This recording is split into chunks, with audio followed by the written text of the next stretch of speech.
hacia la Ciudad de México, donde entabló la primera, vamos a decir, la primera batalla formal contra el ejército español en las alturas del Monte de las Cruces. Es un lugar intermedio entre la Ciudad de México y la ciudad de Toluca. Ahí llegó, dice Lucas Alamán, con una fuerza de alrededor de entre 80,000 y 100,000 seguidores. Lo que nunca se ha dicho de la batalla del Monte de las Cruces, o al menos yo nunca lo he visto en los textos oficiales, es que no eran 80,000 o 100,000 de chusma, sino que cierta cantidad importante de soldados que pertenecían al ejército virreinal se habían desertado en masa, sobre todo del regimiento de la Reina, del cual uno de sus capitanes era precisamente Ignacio Allende y Juan Aldama. Se dice que alrededor de 2,000 soldados virreinales se habían desertado y estaban entre las fuerzas de Miguel Hidalgo. Llegaron a Monte de las Cruces, se dio la batalla y por el lado realista se encontraba el general Torcuato Trujillo. Dicen que era inepto, puede ser, pero entre sus oficiales jóvenes se encontraba Agustín de Iturbide. Ahí fue su bautizo de fuego. Era teniente y ahí aparece por primera vez Agustín de Iturbide, que es un oficial de caballería. Hablando de caballería, qué hermosa silla han puesto como adorno aquí en el estrado.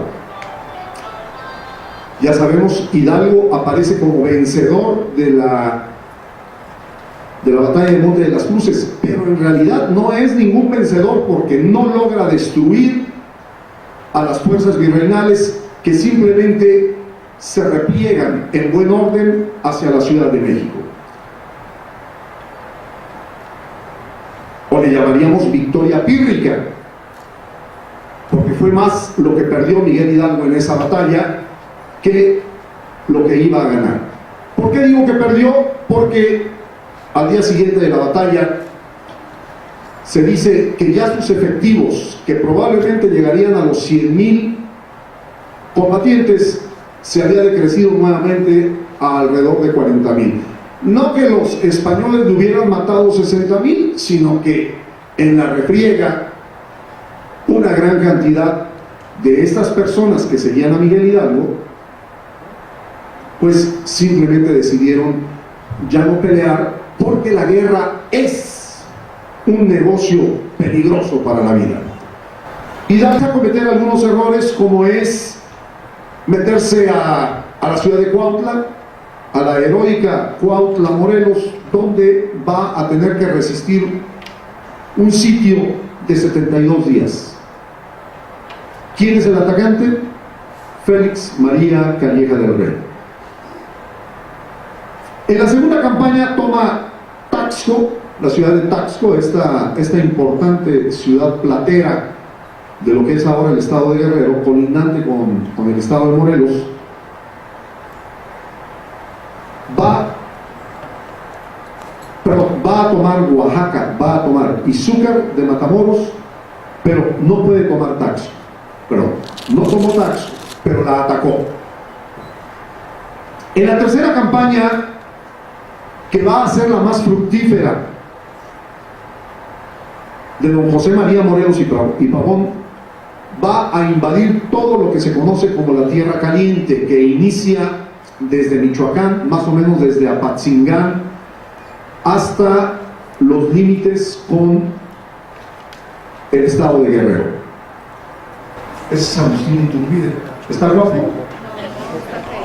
Pues creo que fue el más fregado de todos, ¿verdad? Porque pues ahí tiene tipo como de nativo. No, él no era nativo, él era, aunque era mexicano de nacimiento, era hijo de padre español y de madre criolla. Hay algunas pinturas que lo representan rubio, de ojos azules, con unas patillas grandísimas. Pero bueno, por eso dije yo, me voy a pegar a sacar los mismos retratos de la misma fuente, ¿no? Y es una fuente conmemorativa. Señores, esto que les acabo de relatar a mí me eriza los cabellos de la nuca. Simplemente es el relato de la carga de caballería más fantástica que se haya realizado en suelo mexicano. 170 jinetes con otros tantos soldados a grupas, cargando al sable, acometiendo una formación mal organizada, desde luego. Quiere decir que Iturbide tenía dotes superiores como militar para entender qué era lo que estaba ocurriendo en el campo enemigo. Carga con gran valor y arrojo y descompone a ese ejército victorioso de don José María Morelos y Pavón. Ahí se acabó la historia militar de Morelos. Iturbide se la acabó. ¡Oh, desgracia! Las victorias de Iturbide estuvieron montadas sobre los cadáveres de los insurgentes, lo cual se convierte en un pecado imperdonable en esta historia nacional que es sesgada y que es mentirosa. Bien, como colofón, Iturbide en el año de 1821 decide llevar a cabo la independencia de México, y para ello va a encabezar un movimiento que realizó esa independencia. Ese movimiento que da inicio el 24 de febrero de 1821 y que va a culminar el 24 de agosto del mismo año en la ciudad de Córdoba, Veracruz, en donde Iturbide, ante el último representante del gobierno español, que era don Juan O'Donoghue, llegan al acuerdo y firman los tratados de Córdoba, con los cuales realmente se lleva a cabo la independencia de la nación. Por su atención, muchas gracias.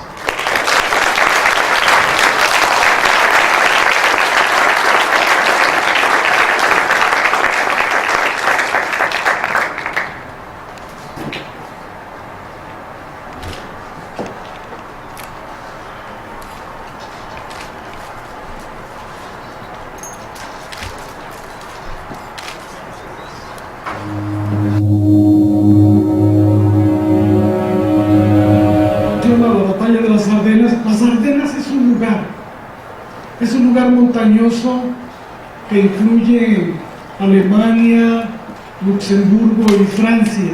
Es un mismo tipo de zona boscosa, dividido por cuestiones políticas, donde se han desarrollado una serie de batallas repetidas a lo largo de la historia.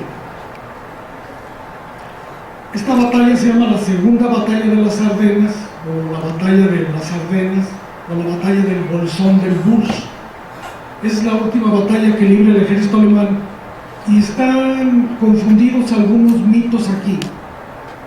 De primero se pensaría que el ejército americano, desde su desembarco en Anzio, subiendo por la Bota Itálica, y el desembarco de Normandía, habían llevado un paso con ritmo acelerado hacia la conquista del corazón mismo de Alemania. Y esta batalla quedó un poco olvidada, porque es un obstáculo en apariencia desfile feliz que llevan los norteamericanos con rumbo a Berlín. Esa es la zona de las Ardenas, y el mapa que se ve ahí es el mapa de Francia. Entonces, este episodio que voy a a platicarles a ustedes pasa en el norte de Francia, donde están los aliados esperando el ataque a las riberas del Rin.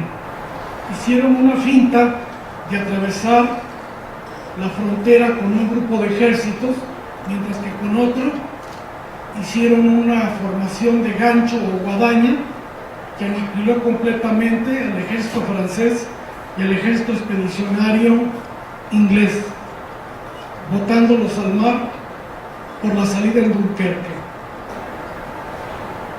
Un grupo de ellos, dirigidos por el general Martel, organiza una punta ofensiva con 3 batallones de infantería y 74 carros de combate, una operación modesta. Toca enfrentar esta ofensiva a la división Panzer que va de punta, que es la 7ª al mando de un general que después será muy famoso, Rommel.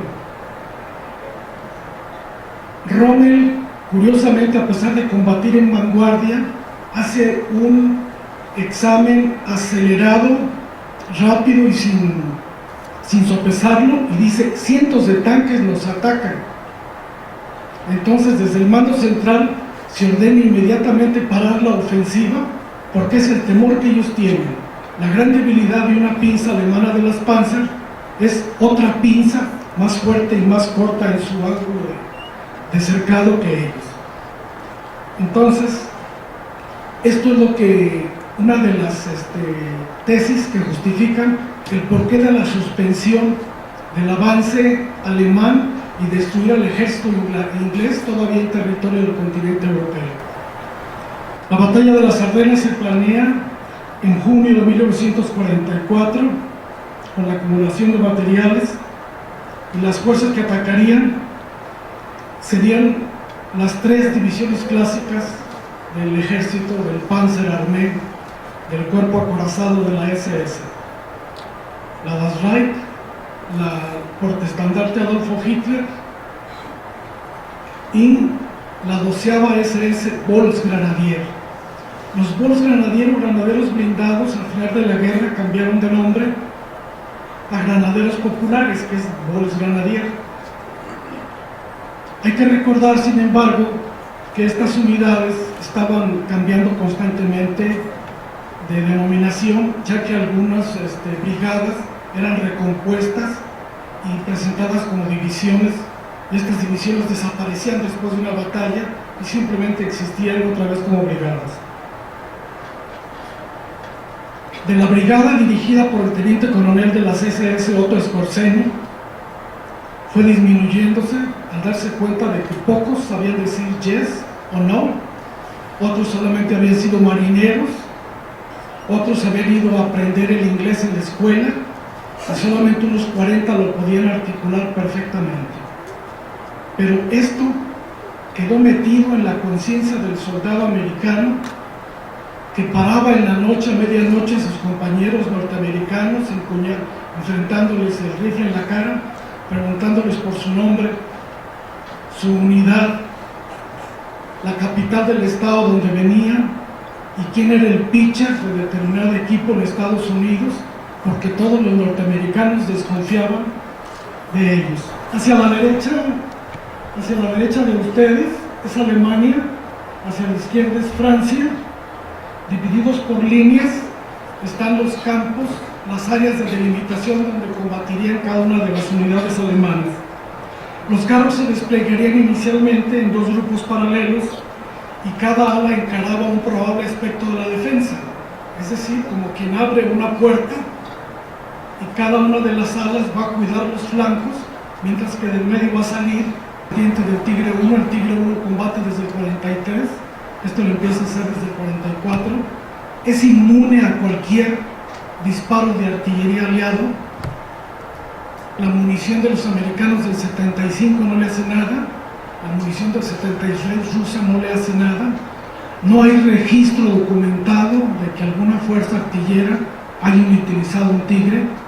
Los Tigres fueron destruidos por sus propios tripulantes para evitar que fueran tomados presos por los norteamericanos y llevarlos directamente a sus campos de estudio. Bueno, ustedes van a ver un punto negro en el internet, es un poco más clara la foto. No es clara, no es cierto, no es clara. Dice alemanes muertos en combate. Los alemanes peleaban amontonados en combate. Y se peleaban uno sobre otro. Y peleaban sin armas y sin cascos. Esta es una unidad de alemanes formados en columna por dos, sin cascos, sin armas y sin parque, muertos en las batallas de las Ardenas. Así como los alemanes fallaron a las leyes del honor y de la guerra, fusilando a hombres desarmados, también los norteamericanos hicieron lo suyo. Hitler se había jugado la última carta de su baraja. Todas las unidades que participaron en este ataque fueron mandadas a volver a sus divisiones y en 3 días estaban en camino hacia el frente del este, que estaba demasiado cercano a la patria que había que defender. Muchas gracias.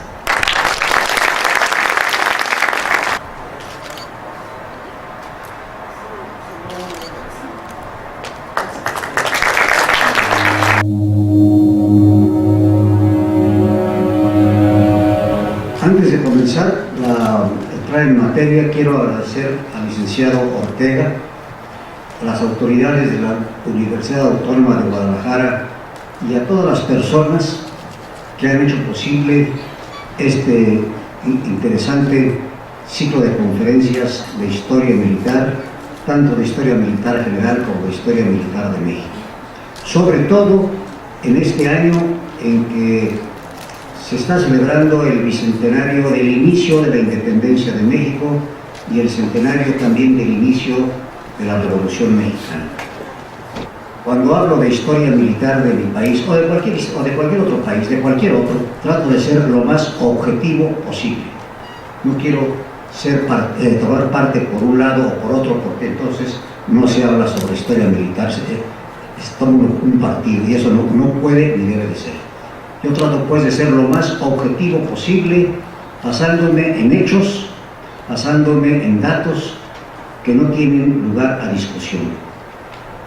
La historia de México, y en esto coincido con lo dicho por el licenciado Salmero, que me antecedió en la palabra, está hecha, hay muchos mitos, leyendas y mentiras.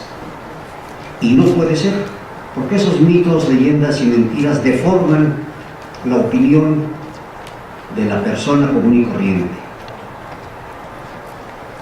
Sobre todo en la revolución se han creado verdaderos mitos de personas que están muy lejos de la verdad. Yo no soy ni villista ni antivillista, soy sencillamente un investigador de la historia